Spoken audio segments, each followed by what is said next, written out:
The sergeant locked himself into the deepest cell and threw the key out the next second. When his colleagues came in, they found him staring at the window in a daze. He asked the sergeant not to do anything stupid. As a result, the sergeant still said the words that he shouldn't have said.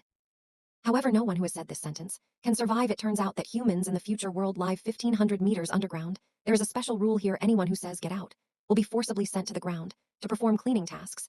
Everyone who went to the ground was poisoned to death by the toxins in the outside world. But the police sergeant still uttered those taboo words without hesitation. It was precisely because his wife died after divorce 3 years ago on that day. His wife shouted outside in the restaurant, "The world is actually one of birds singing and flowers fragrant. The ruins everyone sees on the screen are actually pictures deliberately modified by the leaders. The purpose is to imprison people here with never the thought of getting out." But when he saw no reaction from anyone, he shouted out the taboo words. In this way, the husband, as the police sergeant, had to send him to the underground world in person. The people in the bunker watched Ellie going out through real-time live broadcast. After Ellie walked out of the bunker, she wiped the bunker's camera with wool and excitedly thought it was something special. The world in front of her was finally survivable. But she didn't expect that she fell to the ground before taking 2 steps and could no longer move her. The hope in people's hearts was once again dashed, however only. The police chief knew that his wife told her before she left that the world outside would survive. If she could, she would go back and wipe the camera. So there must be another reason for her death. In order to find out the truth, the police chief also said that he wanted to get out, so the mayor put her in protective clothing and sent her out. He wore along.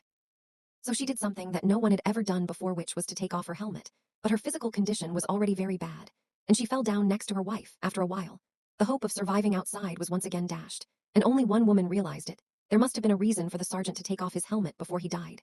It turned out that just the night before, she took the sergeant to an abandoned cave entrance. After entering, she found that the walls were covered with strange patterns and words. She seemed to have been used to all this for a long time. She thought it was normal.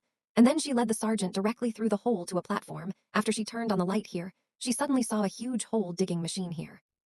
He guessed that the machine had an accident while digging downwards, so the previous people sealed the place with concrete. He and the sheriff climbed down the ladder on the wall, took out a camera from the small box, and followed the fishing line. He groped forward and finally pulled out a cloth bag behind an iron plate. And inside it was the sheriff's wife. She discovered the hard drive, which contained videos of the real world outside and his handwritten information. When he cracked the hard drive upon seeing this, the sheriff quickly took everything away. He took it away to put out the fire, but he was not happy. He roared and said that if the sergeant had listened to his wife, maybe he would not have died. When he heard this, the sergeant suddenly became violent because his wife had always been his heart. The sergeant hesitated. He asked Julie to keep a low profile, because once this thing was known to the management, they would all be sentenced to death. After that, he went back with the hard drive and the deciphered book. After that, he received the news that the sergeant had been exiled. And then he came to this place immediately. The platform did not expect that he hid the passage below the ground floor from the sheriff. He came here just to plan. After all, it turned out that the place below had already been submerged by water. He had always had some phobia